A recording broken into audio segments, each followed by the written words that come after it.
إن هذا القرآن يهدي للتي هي أقوم ويبشر المؤمنين الذين يعملون الصالحات أن لهم أجرا كبيرا. Nous poursuivons l'étude du livre, l'éthique des mémorisateurs du Coran, de l'imam Abu Bakr al-Ajurri, rahmahullah, rahmatan wasi'a, qu'Allah subhanahu wa ta'ala lui fasse miséricorde. Et nous sommes toujours dans le chapitre 4, qui traite des comportements des gens du Coran. Et nous nous sommes arrêtés à la parole de l'auteur. Il les regarde, c'est-à-dire ses parents, avec respect et miséricorde. Le mémorisateur du Coran regarde ses parents avec respect. Il ne les regarde pas d'une manière rabaissante ou avec aversion. Et il joint à ce respect la miséricorde. Il est certes miséricordieux avec ses parents, plus particulièrement lorsqu'ils sont très âgés. Car le besoin des parents envers leurs enfants se fait plus ressentir lorsqu'ils ont atteint un âge avancé. Tout comme le besoin de l'enfant envers ses parents, il se fait plus ressentir lorsqu'il est en bas âge. Ensuite, il dit, rahmahullah, il invoque en leur faveur pour qu'ils aient une longue vie.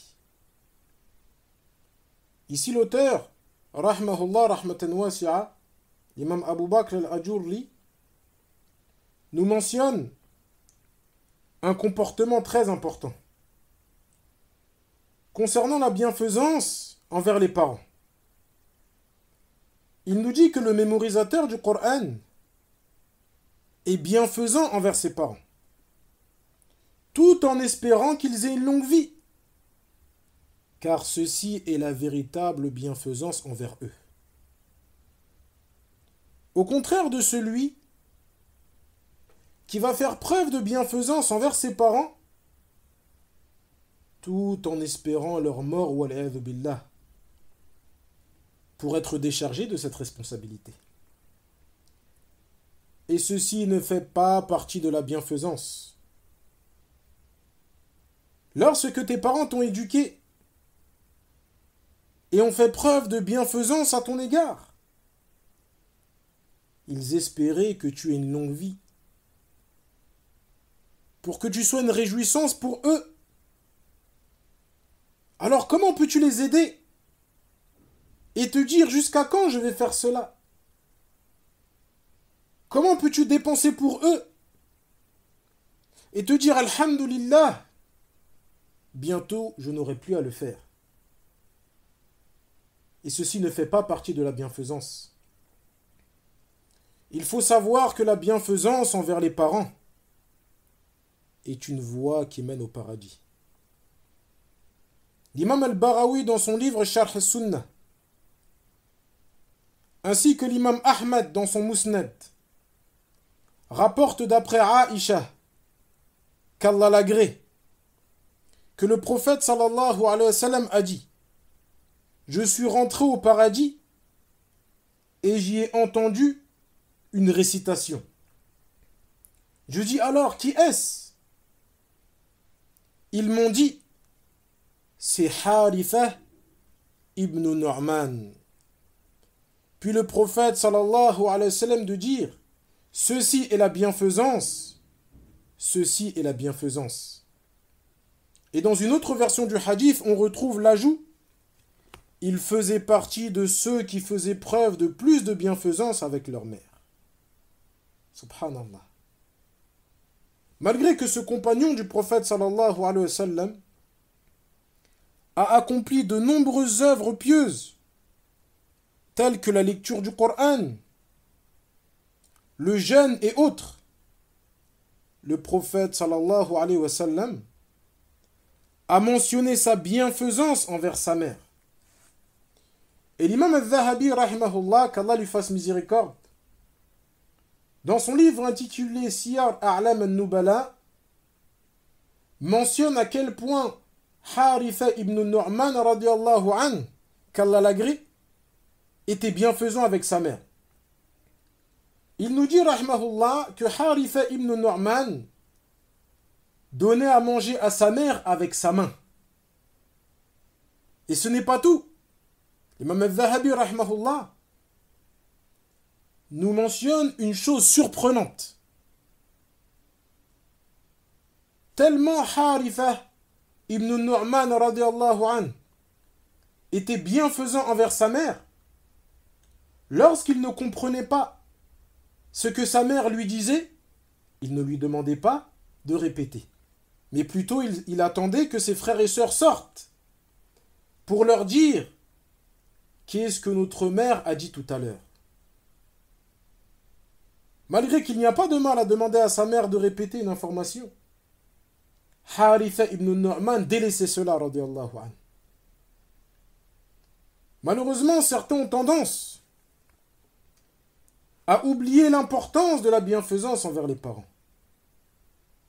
Ils vont faire preuve d'une bienfaisance déconcertante envers leurs amis ou collègues de travail, tandis qu'avec leurs parents, tu ne vas pas trouver ce même engouement. Il va patienter sur ses amis, mais ne va pas patienter sur ses parents. Et ceci est certes une erreur manifeste. Ensuite, il dit, rahimahullah, et se montre reconnaissant à leur égard quand ils sont âgés. En effet, rentre dans la bienfaisance de l'enfant envers ses parents le fait qu'il soit reconnaissant envers eux. Allah subhanahu wa ta'ala dit dans surat Luqman, وَوَصَّيْنَا الْإِنسَانَ بِوَالِدَيْهِ حَمَلَتْهُ أُمُّهُ وَهْنًا عَلَى وَهْنٍ وَفِصَالُهُ فِي عَامَيْنِ أَنِ اشْكُرْ لِي وَلِوَالِدَيْكَ إِلَيَّ الْمَصِيرُ. Nous avons enjoint à l'homme d'être bienveillant envers ses parents. Sa mère a subi pour lui peine sur peine, en le portant et en l'allaitant 2 années durant jusqu'à son sevrage. Sois donc reconnaissant envers moi, ainsi qu'envers tes parents. C'est vers moi seul que tout fera retour. Il faut se montrer reconnaissant envers Allah, car sans lui, la guidée n'est pas possible. C'est certes Allah Azza wa Jal qui nous a guidés vers le droit chemin. Allah subhanahu wa ta'ala dit وَقَالُوا الْحَمْدُ لِلَّهِ الَّذِي هَدَانَا لِهَذَا وَمَا كُنَّا لِنَهْتَدِيَ لَوْلَا أَنْ هَدَانَا اللَّهُ. Et ils diront, louange à Allah, qui nous a guidés vers ceci. Nous n'aurions pas été guidés si Allah ne nous avait guidés. Il faut être reconnaissant envers ses parents pour le bienfait de l'éducation. Ensuite, il dit, rahmahullah, il ne s'irrite pas avec eux. Effectivement, le mémorisateur du Coran ne s'irrite pas avec ses parents, surtout lorsqu'ils prennent de l'âge et que les ordres et les demandes sont nombreuses. Il patiente et satisfait leurs demandes. Puis il dit, rahmahullah, et ne les méprise jamais. Le prophète sallallahu alayhi wa sallam a dit dans le hadith d'Abu Huraira, qui est rapporté par l'imam Muslim, le musulman est le frère du musulman. Il n'est pas injuste envers lui. Il ne l'abandonne pas. Il ne lui ment pas. Il ne le méprise pas. Si le mépris est interdit envers les musulmans d'un point de vue général, qu'en est-il du mépris envers les parents? Si mépriser son frère est un mauvais comportement, alors que dire de mépriser ses parents? Si mépriser son frère peut mener à ce qu'Allah subhanahu wa ta'ala rabaisse son serviteur, alors qu'en est-il pour celui qui méprise ses parents? Nas'alullah al-afiya wa salam. Ensuite il dit, mais il se montre clément envers eux, même lorsqu'il l'appelle à une désobéissance. Il se comporte bien avec eux pour qu'ils reviennent de la mauvaise chose qu'ils voulaient accomplir et qu'il ne convenait pas qu'ils fassent. Le prophète sallallahu alayhi wa sallam nous a expliqué dans sa sunna que l'obéissance doit être dans le bien. Le prophète sallallahu alayhi wa sallam nous dit: il n'y a pas d'obéissance à la créature dans la désobéissance du Créateur. Également dans le Coran, Allah subhanahu wa ta'ala nous a clarifié que l'obéissance des parents doit être dans le bien et elle ne doit pas être dans le péché et la transgression. Allah subhanahu wa ta'ala dit: وَإِنْ جَاهَدَاكَ عَلَىٰ أَنْ تُشْرِكَ بِمَا لَيْسَ لَكَ بِهِ عِلْمٌ فَلَا تُطِعْهُمَا وَصَاحِبْهُمَا فِي الدُّنْيَا مَعْرُوفًا.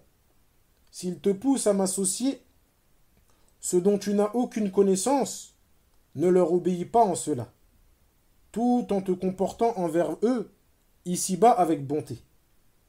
Et il dit également Azza wa Jal: وَتَعَاوَنُوا عَلَى الْبِرِّ وَالتَّقْوَى وَلَا تَعَاوَنُوا عَلَى الْإِثْمِ وَالْعُدْوَانِ وَاتَّقُوا اللَّهَ إِنَّ اللَّهَ شَدِيدُ الْعِقَابِ. Entraidez-vous plutôt dans l'accomplissement des bonnes œuvres et l'éloignement vis-à-vis des interdits.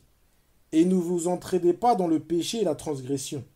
Craignez Allah, car Allah est dur en punition. Ensuite il dit, rahimahullah, il les aide s'il lui demande une assistance pour une obéissance. Comme par exemple si son père lui demande de lui chercher de l'eau pour faire ses ablutions, ou lui demande de l'amener à la mosquée. Il répond à tout cela favorablement. Ensuite il dit, rahimahullah, donc on avait déjà lu ce passage, et il s'abstient de le faire s'il s'agit d'une désobéissance. Mais ils se montrent cléments envers eux-mêmes en leur désobéissant. Ils se comportent bien avec eux pour qu'ils reviennent de la mauvaise chose qu'ils voulaient accomplir et qu'il ne convenait pas qu'ils fassent. Ceci est certes un comportement éminent. Lorsqu'un parent demande l'assistance à son fils pour accomplir un péché, il doit refuser. Ceci dit, il doit être clément et doit avoir un bon comportement envers lui, dans le but qu'il délaisse ce péché. Car la douceur et la gentillesse sont plus propices à l'acceptation. Au contraire de la dureté, qui elle fait fuir. Comme Allah subhanahu wa ta'ala a dit dans sourate Ali Imran: فَبِمَا رَحْمَةٍ مِّنَ اللَّهِ لِنْتَ لَهُمْ وَلَوْ كُنْتَ فَظًّا غَلِيظَ الْقَلْبِ لَانْفَضُّوا مِنْ حَوْلِكَ. C'est par une miséricorde d'Allah que tu as été si doux envers eux. Si tu avais été rude au cœur dur, ils se seraient enfuis de toi. Et le prophète sallallahu alayhi wa sallam a dit à son épouse Aïcha radiallahu anha: Ya Aïcha, inna Allah rafiqun yuhibbu al-rifq wa yu'ti ala al-rifq ma la yu'ti ala al-unf. Rawahu Muslim. Le prophète sallallahu alayhi wa sallam a dit à son épouse Aïcha radiallahu anha: Ô Aïcha, Allah est doux et aime la douceur. Et il donne à la douceur ce qu'il ne donne pas à la dureté. Ainsi, dans cette situation, le mémorisateur du Coran fait preuve de clémence. Il conseille ses parents avec douceur et leur montre qu'il veut pour eux le bien. Et ça, c'est une chose très importante. Lorsqu'on conseille quelqu'un, lorsqu'on conseille un bien-aimé, un proche, ou même une personne d'un point de vue général, cette personne doit ressentir qu'on veut pour lui le bien. Et le conseil, an-nasiha, comme l'ont défini les savants, c'est iradatul khayr lil mansuhu la. C'est le fait de vouloir le bien pour la personne qu'on conseille.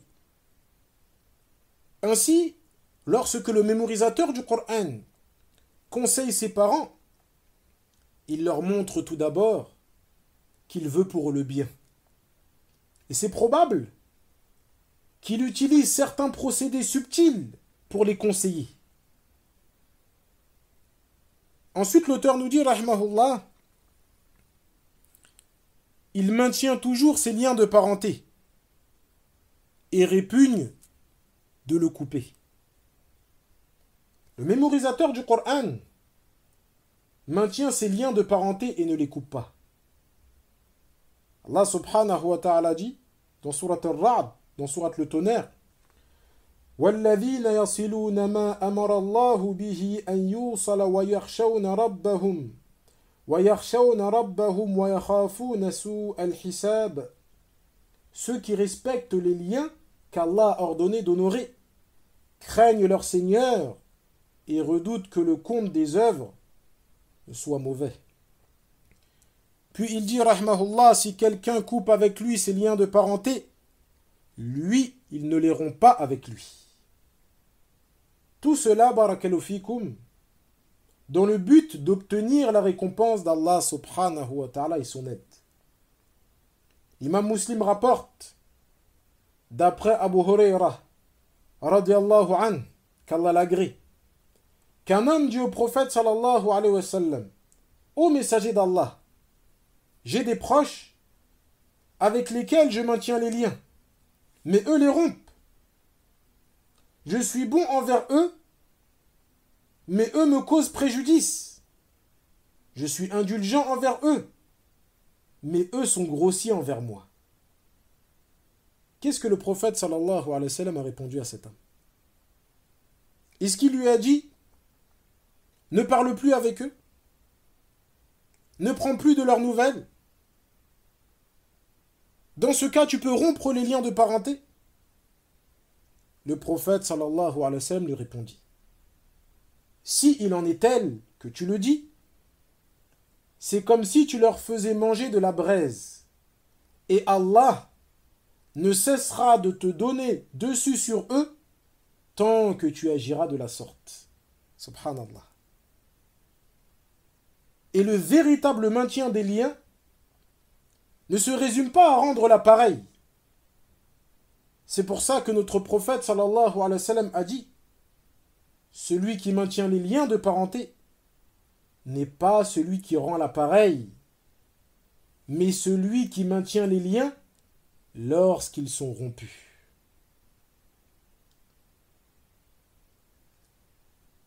Mais il n'y a pas de doute que cette chose est difficile, car l'âme a un penchant pour la vengeance. Lorsqu'on va faire du mal à une personne, la personne va avoir tendance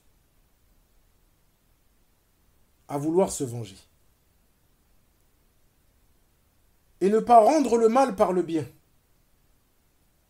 Mais le mémorisateur du Coran est celui qui donne une importance particulière au livre d'Allah Azza wa Jal.